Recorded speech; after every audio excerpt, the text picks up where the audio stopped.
عند حلول البرية أي ناداهم يا إبراهيم قد صدقت الرؤيا إنا كذلك نجزي المرسلين إن هذا لهو البلاء المبين.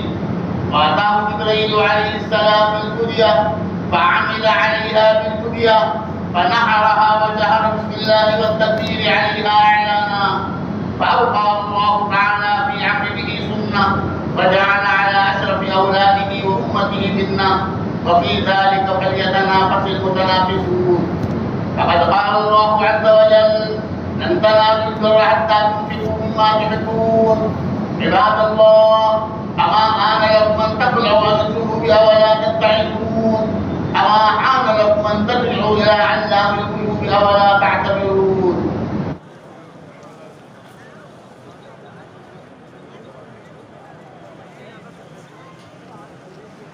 السلام علیکم. اللہ اکبر لا الہ الا اللہ واللہ اکبر وللہ الحمد. سامعین، 10 ذی الحجہ اور 17 جون ہیں. عنوان ملک بھر میں عید الاضحیٰ کی نماز شروع ہو گئی ہے. یہ آپ ویڈیوز دیکھ رہے ہیں. یہ جامع مسجد دہلی کی جامع مسجد ہے جہاں شاہ امام حضرت مولانا سید احمد بخاری نے نماز ادا کرائی ہے، دوگانہ ادا کرایا ہے. امن عامہ کی امن و شانتی کی دعا کرائی ہے. اس کے بعد ایک ویڈیو اور آپ دیکھ رہے ہیں، یہ قصبہ کیرانے کی ہے جہاں مولانا محمد طاہر صاحب نے نماز ادا کرائی ہے. یہ آپ تصویر دیکھ رہے ہیں، یہ بڑوس سے مفتی محمد ایوب صابر ہرسولوی کی ہے. آپ نے بیان کیا ہے اور عید الاضحیٰ کی اہمیت بیان کی ہے، آپ نے دعا کرائی ہے. اسی طرح اور یہ تصاویر ہمارے پاس آئی ہیں، یہ ابھی چند تصاویر آئی ہیں. ہم انشاءاللہ دن بھر اس بارے میں وقفے سے رپورٹیں پیش کرتے رہیں گے. ابھی ہمارے پاس دہلی کی جامع مسجد کی ویڈیو ہے اور بڑوت کی تصویر ہیں اور کیرانی عیدگاہ کی ویڈیوز ہیں. یہی ابھی ہمارے پاس آئی ہیں. انہو لکم عدو مبین. میرے عزیزوں، دوستوں، بزرگوں اور بھائیوں، اللہ رب العزت کا احسان ہے کہ اس نے ہمیں سال کے درمیان کچھ ایسے ایام سے نوازا ہے جو اس کے دینے کے ہیں، بشرطے کہ اللہ سے کوئی لینے والا موجود ہو. انہی ایام میں سے عشرہ ذی الحجہ ہے جس کا آج 10واں دن ہے. وہ 10 دن جس کی اللہ تبارک و تعالی نے قرآن پاک میں قسم کھائی، جن کے فضائل کو احادیث شریفہ کے اندر بیان کیا گیا. آج انہی ایام کا یہ آخری دن جو قربانی کا پہلا دن شمار کیا گیا. میرے دوستوں، بزرگوں اور بھائیوں، آیت شریفہ جو میں نے آپ کے سامنے پڑھی، اللہ رب العزت اس میں ارشاد فرماتے ہیں، اے ایمان والو پورے کے پورے اسلام میں داخل ہو جاؤ. ایمان والوں کو خطاب ہو رہا ہے، اے ایمان والو اسلام میں داخل ہو جاؤ. حضرات علماء کرام نے لکھا ہے، گویا کہ اللہ رب العزت کی طرف سے یہ ارشاد فرمایا جا رہا ہے کہ ہر وہ شخص جو مومن ہونے کا دعویٰ کرتا ہو اور جو یہ دعویٰ کرتا ہو کہ میں ایک اللہ کو ماننے والا ہوں، وہ قلباً اور قالباً، یعنی دل کے اعتبار سے، جسم کے اعتبار سے وہ اللہ کے احکامات کو پورا کرنے والا اور رسول اللہ صلی اللہ علیہ وسلم کے طریقے پر چلنے والا ہو. نبی کریم علیہ السلام کی جو تعلیمات ہیں وہ تعلیمات ہمارے اور آپ کے لیے کافی ہیں. جو آدمی جتنا نبی علیہ السلام کی تعلیمات پر عمل کرنے والا ہوگا وہ اتنا ہی اسلام کے اوپر عمل کرنے والا شمار ہوگا. آج ہماری زندگیاں عمل سے خالی ہیں. آج ہماری زندگیوں سے نبی کریم علیہ السلام کی تعلیمات نکلی ہوئی ہیں.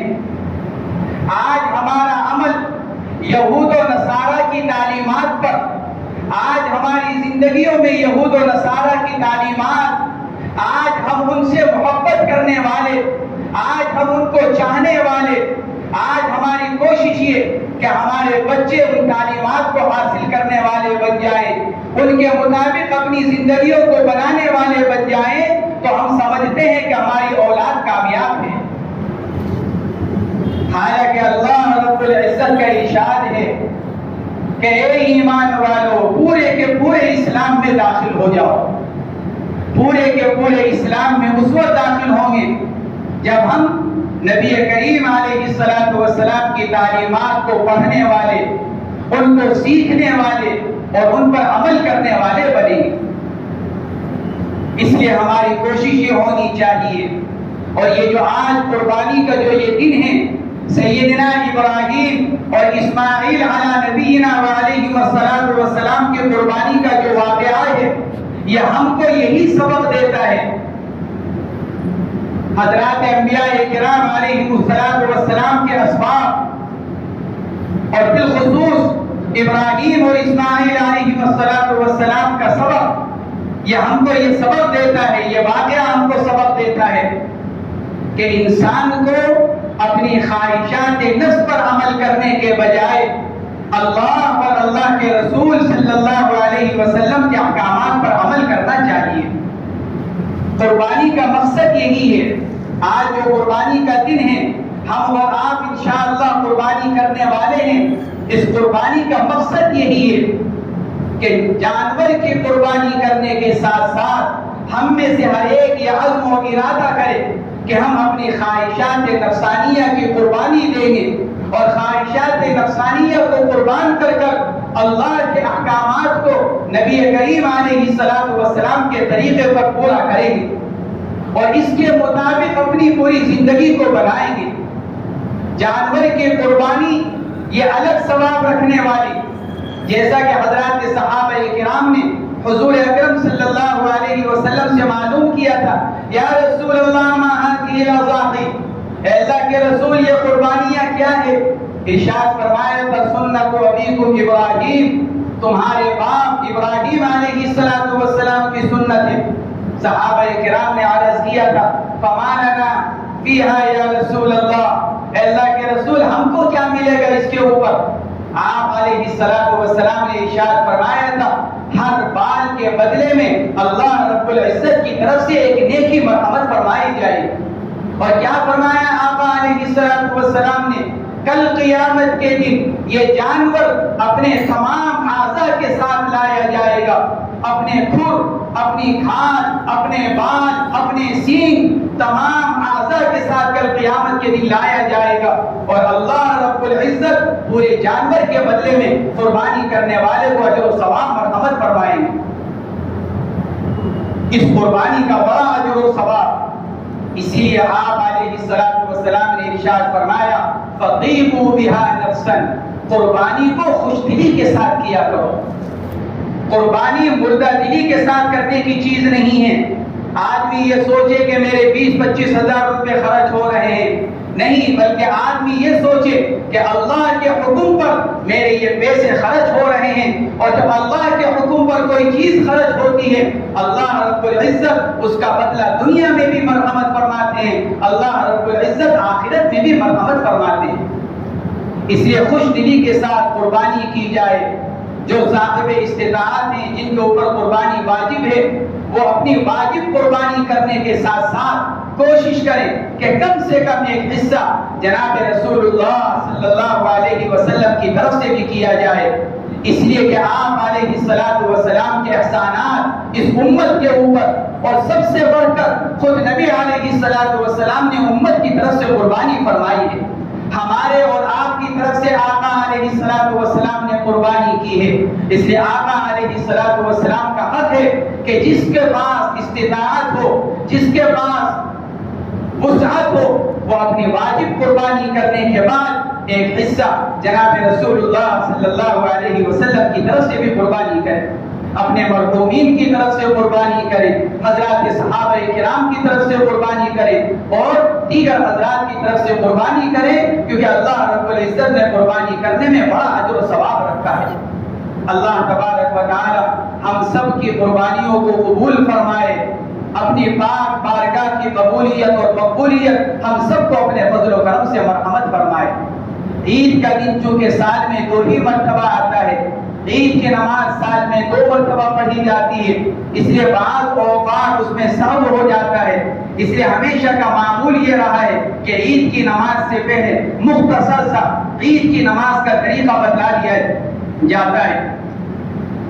عید الاضحیٰ کی نماز واجب ہے اور اس کے اندر 6 زائد تکبیرات الگ سے واجب ہیں، اس لیے نیت جو کی جاتی ہے وہ یہ کی جاتی ہے کہ نیت کرتا ہوں میں 2 رکعت نماز عید الاضحیٰ واجب ماں زائد 6 تکبیرات کے، کیونکہ زائد 6 تکبیرات بھی واجب اور عید الاضحیٰ کی نماز بھی واجب۔ اللہ رب العزت نے دنیا میں بہت سارے پیغمبر جن کی تعداد لاکھوں میں ہے ان کو دنیا میں ہم سب کی ہدایت کے لیے بھیجا۔ ان میں بڑے 5 پیغمبر ہیں، حضرت نوح علیہ السلام، حضرت ابراہیم علیہ السلام، حضرت موسیٰ علیہ السلام، حضرت عیسیٰ علیہ السلام اور تمام نبیوں کے سردار ہم سب کے لاڈلے اور حبیب و محبوب جناب نبی کریم صلی اللہ علیہ وسلم۔ آپ تمام نبیوں کے سردار، انہی میں ایک نبی جن کا میں نے نام لیا وہ ہے حضرت ابراہیم علیہ السلام۔ یہ تو ہر نبی میں اللہ نے بے شمار خوبیاں عطا فرمائی تھی، لیکن حضرت ابراہیم علیہ السلام کو اللہ نے اپنا ایک خصوصی مقام دیا تھا کہ ابراہیم تم میرے دوست ہو۔ دوستی کا مقام بہت بڑا ہوتا ہے، اور دوست بھی کون بنائے؟ وہ بنائے جو رب العالمین۔ ایک انسان کو 2-4 دن کے لیے، مہینے 2 مہینے زندگی بھر کے لیے دوست بنا لیتا ہے، تو یہ دوستی ختم ہونے والی، لیکن اس رب کی دوستی ختم ہونے والی نہیں، دوست وہ باقی رہنے والی۔ تو دوست کس نے بنایا؟ رب العالمین نے۔ کس کو بنایا؟ ابراہیم علیہ السلام۔ فرشتوں میں ایک سوال پیدا ہوا کہ اللہ رب العزت نے حضرت ابراہیم کو دوست بنایا ہے تو دوست کا امتحان بھی تو ہوا کرتا ہے، تبھی تو دوست ہوتا ہے۔